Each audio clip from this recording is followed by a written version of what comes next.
Hello friends, welcome to our YouTube channel. अगर आपने अभी तक चैनल को सब्सक्राइब नहीं किया है तो इसे सब्सक्राइब कर लें और बेल आइकन प्रेस कर दें ताकि आपको हमारे वीडियोस की अपडेट मिलती रहें। तो चलिए शुरू करते हैं इसी के साथ हम आज का अपना ये वीडियो। हमारा वीडियो है जीएस टेस्ट पेपर 63 और आज का हमारा पहला क्वेश्चन है consider the following pairs. Match the following दे रखा है, आपको बताना है कौन सा इसमें से सही सुमेल है। पहला किसान मोर्चा केरला, किसान सभा पंजाब, कृषका संगम हरियाणा। तो आपको बताना है इसमें से कौन सा सुमेल यानी कि मैच सही है।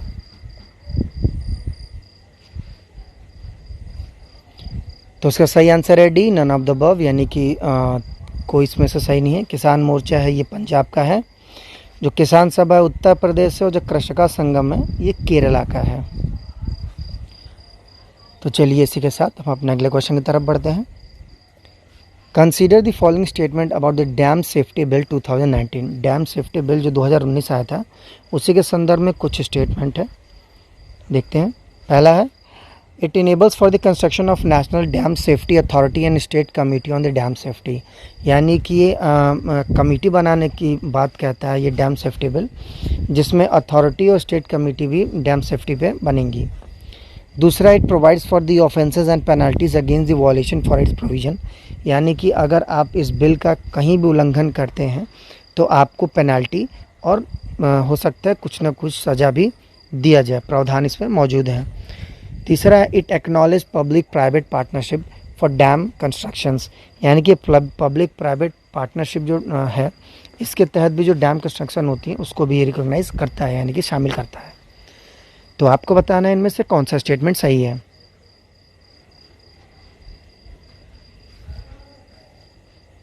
तो इसका सही आंसर है ए, 1 एंड 2, यानी कि पहले दो स्टेटमेंट सही है, तीसरा गलत है।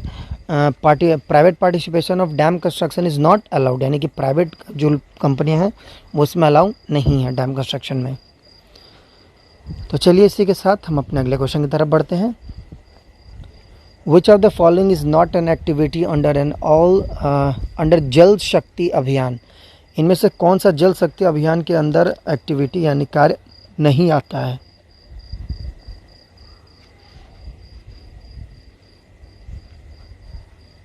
तो उसका सही आंसर है सी, इंटर वाटर लिंकिंग, यानी कि नदियों को जोड़ने का कार्य इसके अंदर नहीं है। चलिए इसी के साथ अगले क्वेश्चन की तरफ बढ़ते हैं। Consider the following statement. Indian nationalist were bitterly disappointed in the closing state of the first world war due to the following reason.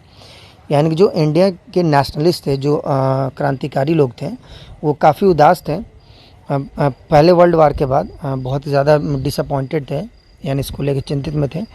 क्यों था?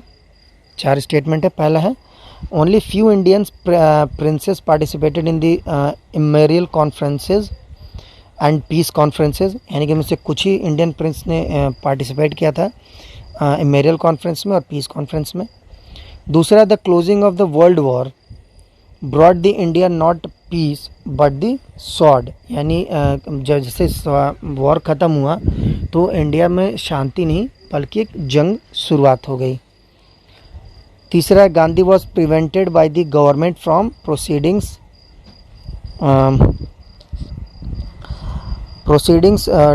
एक second proceedings to proceeding to Delhi in 1919।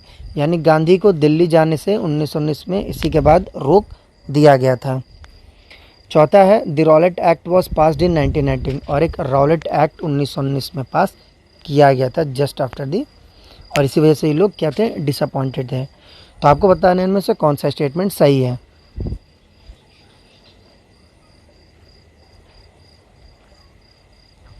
तो उसका सही आंसर है सी, 2 एंड 4 ओनली, यानी कि पहला और तीसरा गलत है। आफ्टर फर्स्ट वर्ल्ड वॉर जो गवर्नमेंट, ब्रिटिश गवर्नमेंट थी, उसने कैरेट एंड स्टिक की पॉलिसी अपनाई थी। इसमें कैरेट क्या था, मोंटेगू चेम्सफोर्ड रिफॉर्म 1919 का, और स्टिक था रॉलेट एक्ट, यानी एक तरफ से दे के दूसरी तरफ से छीनने वाली बात थी। Due to Rowlatt Act Gandhi ji was detained while proceeding to the Punjab. और इसी की वजह से गांधी जी को डिटेन कर लिया था जब वो पंजाब की तरफ जा रहे थे।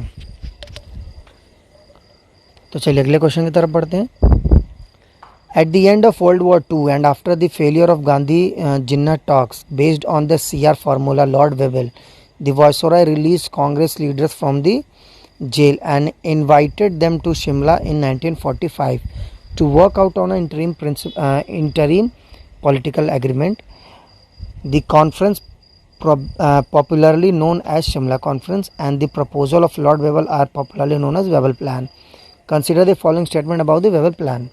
जो वर्ल्ड वॉर 2 ख़त्म हुआ था उसके बाद जब ये गांधी जिन्ना की जो वार्तालाप होनी तो फेल हो गई, तो एक CR फार्मूला आया और एक लॉर्ड वेवल फार्मूला आया। मतलब CR फार्मूला जो था वो बातचीत का था, जो कि गांधी और जिन्ना के बीच होना था, तो वो फेल हो गया। तो एक लॉर्ड वेवल ने प्लान लाया जिसके तहत जितने भी कांग्रेस के लोग अरेस्ट किए गए थे उनको छोड़ने की बात कही गई थी। और उसी के बाद एक शिमला कॉन्फ्रेंस हुआ था 1945 में। तो उसी के रिगार्डिंग कुछ स्टेटमेंट दे रखे हैं। इसमें शिमला कॉन्फ्रेंस में क्या क्या प्रपोजल थे वेवल प्लान के अंदर आपको बताने हैं। पहला है the executive council could nominate members from amongst the nationalist leader, यानी कि जो एग्जीक्यूटिव काउंसिल है वो नॉमिनेट करेगा उन मेंबर को जो कि ऑलरेडी नेशनलिस्ट लीडर हैं, यानी कि जो क्रांति में जितने लोग भागीदार थे लीडर में से चुना जाएगा। दूसरा, the executive council could have a equal member of Hindu Muslim representative, यानी कि जो एग्जीक्यूटिव का काउंसिल है उसमें बराबर के हिंदू और मुस्लिम लोग शामिल होंगे। तीसरा था the veto power of the governor general to be abolished, यानी जो गवर्नर जनरल का वीटो पावर था उसको ख़त्म करने की बात कही गई थी इसमें। और तीसरा, the subject of foreign affairs was to be transferred from the governor general to an Indian member of the council, यानी जो फॉरेन अफेयर्स था वो एक विदेशी के हाथ से लेके एक जो इंडियन था उसके हाथ में ट्रांसफ़र किया जाना था। तो आपको बताना है इनमें से कौन सा स्टेटमेंट वेवल प्लान के संदर्भ में सही है।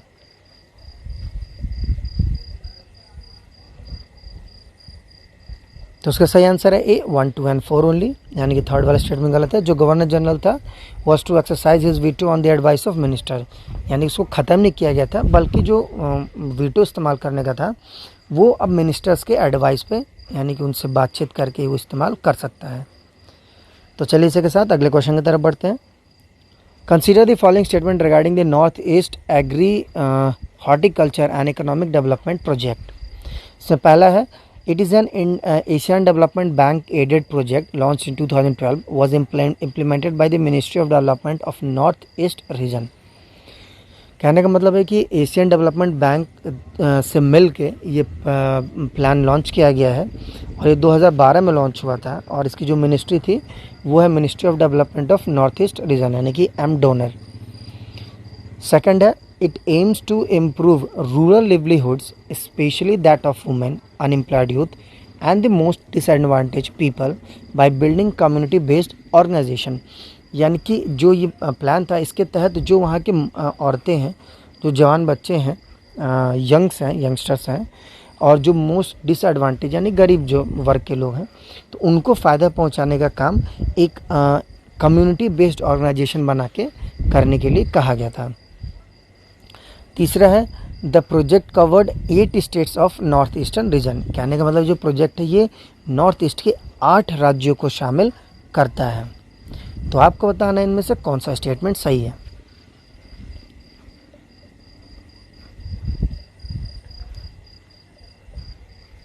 तो उसका सही आंसर है B 2 ओनली, यानी कि पहला और थर्ड स्टेटमेंट गलत है। ये एशियन डेवलपमेंट बैंक का नहीं है बल्कि कि वर्ल्ड बैंक का एडेड प्रोजेक्ट है, यानी वर्ल्ड बैंक के साथ मिलकर ऐसा प्रोजेक्ट लॉन्च किया गया है।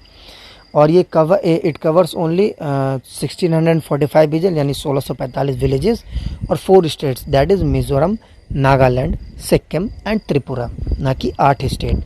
ध्यान दीजिएगा ये बहुत ही इंपॉर्टेंट है क्योंकि इस समय ये गवर्नमेंट बहुत ज़्यादा फोकस कर रही है नॉर्थ ईस्टर्न रीजन पे, इसलिए आप इस क्वेश्चन को एक बार रिपीट ज़रूर कर लीजिएगा। तो चलिए अगले क्वेश्चन की तरफ बढ़ते हैं।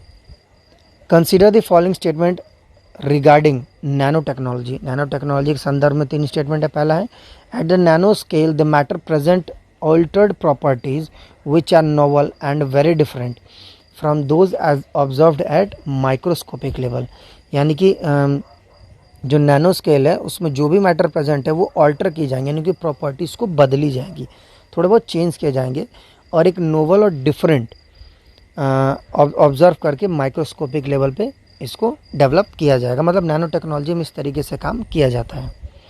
दूसरा है nano fertiliser will help in reducing subsidies burden on the government, यानी कि अगर नैनो फर्टिलाइज़र हम बना लेते हैं तो गवर्नमेंट की जो सब्सिडीज़ देता है फर्टिलाइज़र पे वो कम हो जाएंगी। तीसरा है nano technology has a high potential for achieving sustainable agriculture specially in developing countries, यानी जो नैनो टेक्नोलॉजी है इसकी पोटेंशियल बहुत हाई है और ये काफ़ी मदद करेगा सतत जो विकास हमारा कृषि के क्षेत्र में उसको अचीव करने में, उसको हासिल करने में डेवलपिंग कंट्रीज़ के लिए, यानी कि जो अभी डेवलप हो रही है। तो आपको बताना है इनमें से कौन सा स्टेटमेंट सही है।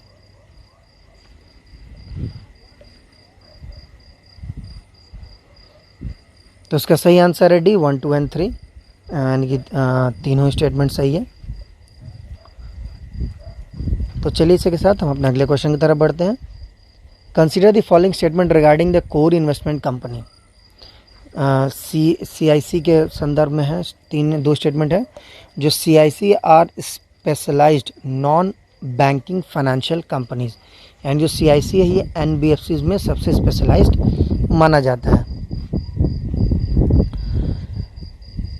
दूसरा है it holds not less than 90% of its net asset in a form of investment in equity share, preference share, debenture, डेप्ट और लोन इन ग्रुप कंपनीज।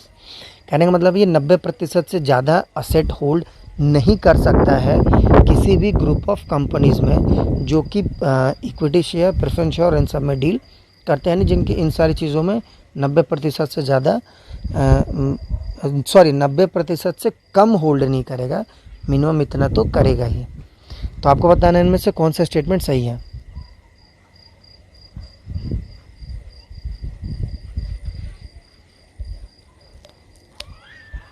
सॉरी, इसमें बताना है आपको कि कौन सा स्टेटमेंट सही नहीं है। तो आंसर होगा D, neither one nor two, यानी कि दोनों ही स्टेटमेंट सही हैं। सॉरी, मेरी गलती है, आप उसको करेक्ट कर लीजिएगा, मैं बोलने में भूल गया था। दोनों स्टेटमेंट सही हैं। They have an asset size of 100 crore and above, यानी कि 100 करोड़ उससे ज़्यादा का असेट है। और जो इनका मेन बिजनेस है acquisition of shares and securities है। तो चलिए इसी के साथ हम अपने अगले क्वेश्चन की तरफ बढ़ते हैं। Consider the following statement with reference to the international bamboo and rattan organisation.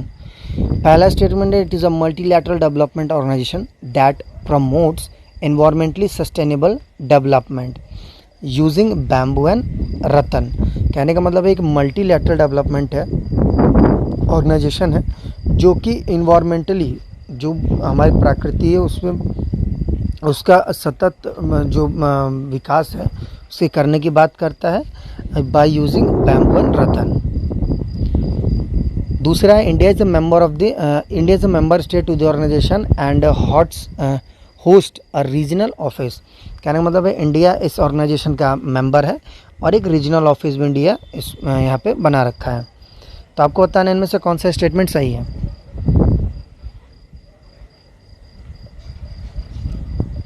तो उसका सही आंसर है सी, बोथ 1 एंड 2, यानी दोनों ही स्टेटमेंट सही हैं।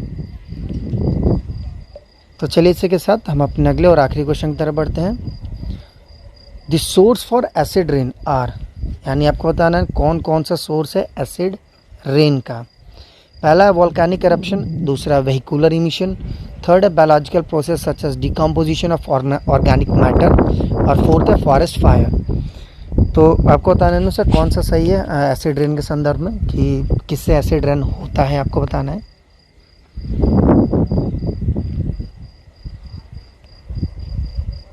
तो उसका सही आंसर है डी, 1, 2, 3 एंड 4, यानी कि सारे ही सही हैं। तो इसी के साथ आज का हमारा वीडियो ख़त्म होता है। जाने से पहले हम आपको अपने लास्ट वीडियो यानी कि GS टेस्ट पेपर जो 62 था हमारा, उसका जो क्वेश्चन ऑफ द डे था उसका हम आंसर आपको बता देते हैं। तो देख लेते हैं सबसे पहले क्वेश्चन क्या था। तो क्वेश्चन था which among the following systems of levying land revenue in Deccan was prevalent during the reign of Akbar, यानी अकबर के समय कौन सा लैंड रेवेन्यू यानी कि जो ज़मीन पे कर वसूला जाता था कौन सा उस समय चल रहा था। तो इसका सही आंसर है बी, नंबर ऑफ प्लॉज, यानी कितने आपके पास हल हैं उस हिसाब से आपसे टैक्स चार्ज किया जाता था। तो चलिए इसी के साथ हम आज का अपना क्वेश्चन ऑफ द डे देख लेते हैं। तो आज का हमारा क्वेश्चन ऑफ द डे है which state of India touches maximum state boundaries, यानी कौन सा इंडिया का ऐसा राज्य है जो कि सबसे ज़्यादा राज्यों की बाउंड्री से सटा हुआ है। आपके ऑप्शन है ए मध्य प्रदेश, बी कर्नाटका, सी आंध्र प्रदेश और डी उत्तर प्रदेश। तो फ्रेंड्स, अगर आपको हमारा वीडियो अच्छा लगा हो तो इसे लाइक करें, शेयर करें, हमें कमेंट सेक्शन में क्वेश्चन ऑफ द डे का आंसर ज़रूर बताएं। तब तक के लिए thank you for watching and bye bye.